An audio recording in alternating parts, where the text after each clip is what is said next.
నా కృపానికి చాలును, నా శక్తి నీకిచ్చదన్. నా కృపానికి చాలును, నా శక్తి నీకిచ్చదన్.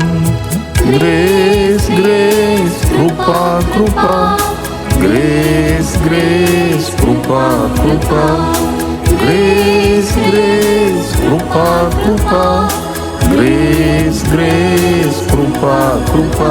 నా కృపానికి చాలును, నా శక్తి నీకిచ్చదన్. నా కృపానికి చాలును, నా శక్తి నీకిచ్చదన్. ఈ దినము మీకు వచ్చుచున్న మాట ఏమిటి అంటే, మనము బైబిల్ గ్రంథంలో చూసినట్లయితే ఈ సత్యము మీ అందరికీ బాగా తెలుసు. ఏమిటి అంటే, తన్ను తాను తగ్గించుకొని వాడు హెచ్చింపబడును, తన్ను తాను హెచ్చించుకొని వాడు తగ్గించబడును. అద్భుతమైన సత్యము. ఎన్నోసార్లు మీరు విని ఉన్నారు ఈ ప్రసంగమును, ఈ వాక్యమును. ఈ దినము కూడా కొన్ని నిమిషాలు మనం ఈ వాక్యమును ధ్యానిస్తాం.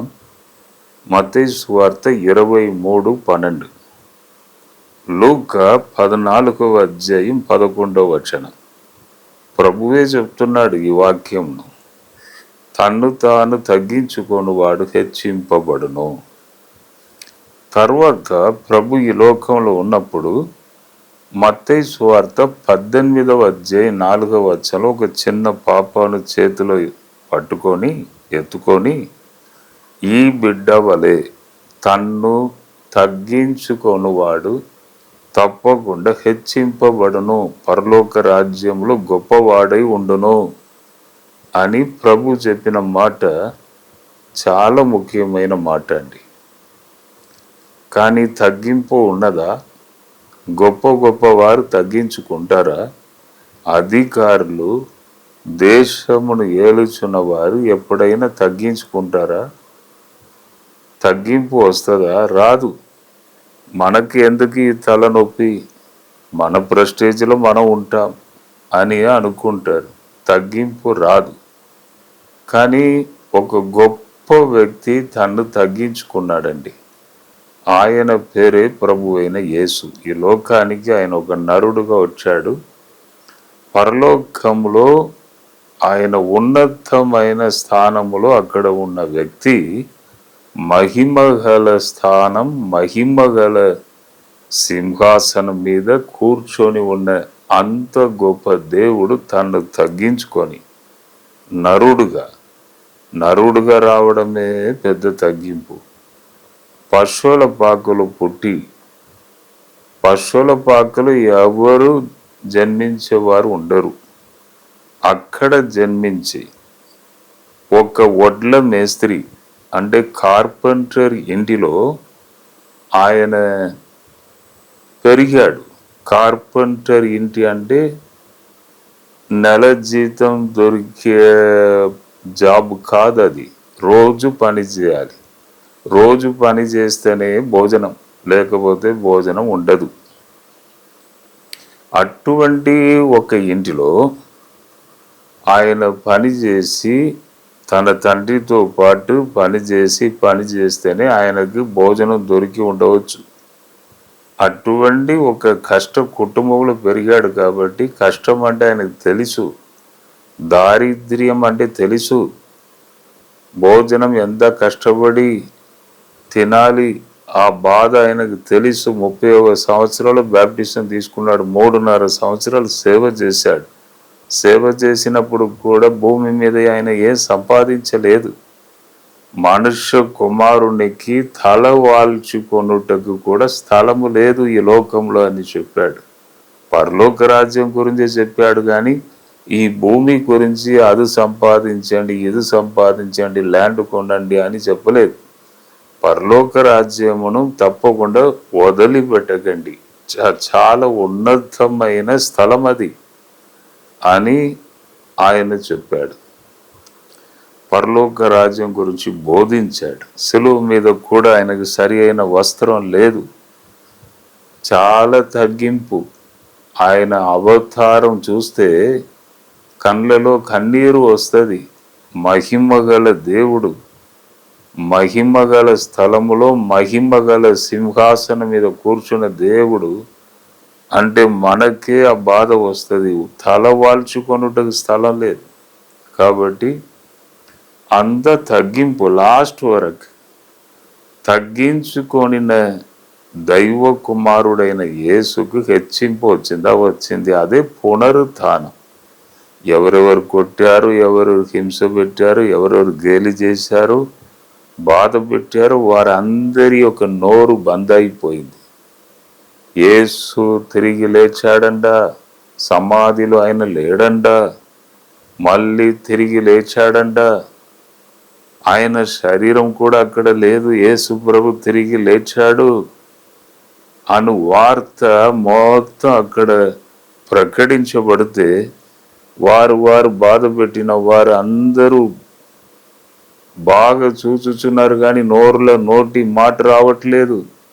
అయ్యో మేము ఇట్లా చేసాం కదా, నిజముగా ఆయన క్రీస్తు కావచ్చు అయ్యో అని అందరి ఎదుట దేవుడు ఆయనను హెచ్చించాడు. అంతవరకు ఆగిపోలేదు. అందరి కన్నుల ఎదుట పరలోకము ఎక్కి వెళ్ళాను, అంతవరకు ఆగిపోలేదు. తండ్రి తన కుడి పార్శ్వమున సింహాసనం మీద ఆయనను కూర్చోబెట్టాను. అంటే ఎంత హెచ్చింపు చూడండి. తగ్గించుకుంటే మీకు కూడా హెచ్చింపు వస్తుంది అని ప్రభు అయిన యేసు మనకు చూపించాడు తన జీవితం ద్వారా. ఫిలిప్పీయులకు రాసిన పత్రిక 2వ అధ్యాయం 8వ వచనములో అక్కడ ఏం చెప్పబడి ఉన్నదంటే, మనుష్య రూపముగా కనబడి సిలువ మరణం వరకు, చనిపోయే వరకు, మరణము నొందు వరకు ఈ లోకములో విధేయత చూపెను, తన్ను తగ్గించుకొనెను అని ఫిలిప్పీయులకు రాసిన పత్రిక 2:8 చెప్పబడి ఉన్నది. అవును, మరణం వరకు తగ్గించుకున్నాడు. తర్వాత హెచ్చింపు వచ్చింది. పరలోక రాజ్యంలో గొప్ప స్థానములో ఒక మధ్యవర్తిగా, ప్రజల పక్షముగా, దేవుడు పక్షముగా మధ్యవర్తిగా ప్రభు ఉన్నాడు అన్న విషయం మర్చిపోకండి. గొప్ప స్థానం, ఎంత గొప్ప స్థానం. ప్రపంచమే ప్రభు ప్రభు యేసు అని అడుగుచున్న అంత గొప్ప స్థానంలో దేవుడు పెట్టాడు. అవును, కాబట్టి తగ్గించుకొని ప్రతి వ్యక్తి హెచ్చింపబడు అన్న విషయమును ఖచ్చితంగా మర్చిపోవద్దు. తప్పకుండా అలాగే జరుగుతుంది మీ జీవితంలో కూడా. తగ్గించుకోండి, ప్రభు హెచ్చింపు తప్పకుండా ఇస్తాడు. గొప్పవారు తగ్గించుకోవాలంటే కష్టం. మేము కొత్తగూడెం వెళ్ళినప్పుడు ఫస్ట్ డే మీటింగ్లో వాక్యం చెప్పి బయటికి వచ్చినప్పుడు ఒక పెద్ద ఆఫీసర్ వచ్చి నా సన్నును పిలిచి, డాడీ ఎక్కడ ఉన్నారు, మీరు ఏ హోటల్లో ఉన్నారు, ఎక్కడ ఉన్నారు, మీకు ఏదైనా అవసరమా, గెస్ట్ హౌస్ అవసరమా, అది అవసరమా, నేను ఒక మాట చెప్తే చాలు వెంటనే ఇస్తారు. అధికారం నా చేతిలో ఉన్నది, నేను పెద్ద ఆఫీసర్. కాబట్టి ఈ విజిటింగ్ కార్డు ఉంచుకోండి. మీకు ఏది హెల్ప్ కావాలన్నా ఇక్కడ ఉన్నంత కాలం మీకు ఏది కావాలంటే ఒక ఫోన్ చేయండి, వెంటనే నేను వస్తాను, ఏ హెల్ప్ అయినా నేను చేస్తానని తగ్గించుకొని నా సన్ దగ్గర కార్డు ఇచ్చి వెళ్ళారండి. నా సన్ నాకు చెప్పారు, నాకు చాలా సంతోషం కలిగినది. ఉన్నత స్థితిలో ఉన్నవారు తగ్గించుకోవడం కొద్దిగా కష్టమే. మనకెందుకు ఇది తలనొప్పి అని అనుకుంటారు. కానీ తగ్గించుకున్నట్లయితే ఇంకా హెచ్చింపు తప్పకుండా వస్తుంది. ఎప్పుడూ ఒక విషయం గుర్తుపెట్టుకోండి, దేవుని ఎదుట మీరు తగ్గించుకుంటే దానికి అర్థం ఏమిటి? దేవుణ్ణి మీరు ఘనపరుచుచున్నారు. మా ఫ్యాక్టరీలో కూడా కొన్ని వందల మంది పనిచేస్తున్నారు. నేను ఓనర్, యజమానుడు కాబట్టి నా ముందు ఎవరు కూర్చోరు. నేను ఒక్కొక్కసారి చెప్తాను, కూర్చోవయ్యా, కూర్చొని మాట్లాడు, కూర్చో. వద్దు సార్, నన్ను అలా చెప్పకండి సార్, నేను కూర్చోను సార్, మీ ముందు కూర్చోను సార్, వద్దు సార్, మీరు అలా చెప్పకండి సార్ అని అంటాడు. అంటే అర్థం ఏమిటి? యజమానునికి ఘనత ఇచ్చుచున్నాడు, యజమానుని ఘనపరుచుచున్నాడు. అలాగే దేవుని ఎదుట మనం తగ్గించుకుంటే దేవుణ్ణి మనం ఘనపరచుచున్నామని దానికి అర్థం. లూకా సువార్త 18వ అధ్యాయంలో ఒక సంభవం ఉన్నది. ఇద్దరు దేవాలయములకు వెళ్ళిరి. ఒక వ్యక్తి సుంకరి, ఒక వ్యక్తి పరిసయుడు. పరిసయుడు ఏం చెప్పాడు? ఎలా ప్రార్థన చేశాడు? నేను కానుక ఇస్తున్నా, ఉపవాసం ఉన్నా, అది చేస్తున్నా, ఇది చేస్తున్నా అని చెప్పాడు. కానీ సుంకరి రొమ్ము మీద కొట్టుకొని ఏడ్చాడు, నేను పాపి తండ్రి, నేను పాపి అని.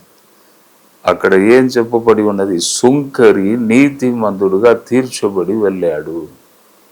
దేవుని కృప ఆయనకు దొరికింది, దేవుడు ఆయనను హెచ్చింపజేశాడు. గమనించండి, తగ్గించుకొని వారికి తప్పకుండా దేవుని ఎదుట హెచ్చింపు అనేది దొరుకుతుంది. ఈ సంభవంలో మనము అర్థం చేయగలం. కాబట్టి తగ్గించుకొని వారు హెచ్చింపబడుదురు. మనము పాటిస్తాం, ముందుకు వెళ్తాం. ప్రభు తప్పకుండా మీకు అద్భుత కార్యములు చేస్తాడు. మనం ప్రార్థన చేస్తామా? ప్రభువా, ఒక్కసారి ఈ వాక్యమును వినిన ప్రతి బిడ్డను మీరు దీవించండి తండ్రి. వారికి అన్ని అవసరతలను తీర్చి హెచ్చింపు దయచేయండి. మీ ఎదుట తగ్గించుకొనుచున్నారు. అవును, ఈ వాక్యమును విని లోబడుచున్నారు. కాబట్టి జీవితంలో హెచ్చింపు దయచేయండి, ముందుకు నడిపించండి. పిల్లల విషయంలో సంతతి, వారి యొక్క భవిష్యత్, పిల్లల యొక్క భవిష్యత్ అన్ని మీరు బాధ్యత తీసుకోండి, అవసరతలను తీర్చండి. ఎక్కడికి వెళ్ళినా ప్రభువా నీ సన్నిధి వారితో వెళ్ళును గాక. సమాధాన సంతోషం దయచేయండి. స్తోత్రం, స్తోత్రం, స్తోత్రం. ఈ దిన ఆశీర్వాదం వారికి దయచేయండి. ఘనత మహిమ నీకే, యేసు పరిశుద్ధ నామములో అడిగి వేడుకొనుచున్నాను తండ్రి, ఆమేన్. జడ్సన్ అబ్రహాం యూట్యూబ్ ఛానల్ని సబ్స్క్రైబ్ చేసుకోండి, ఇతరులకు చెప్పండి, ఫ్రెండ్స్, రిలేషన్ అందరికి చెప్పండి సబ్స్క్రైబ్ చేసుకోమని. ప్రభు మిమ్మల్ని దీవించునుగాక. God bless you, God bless you, God bless you.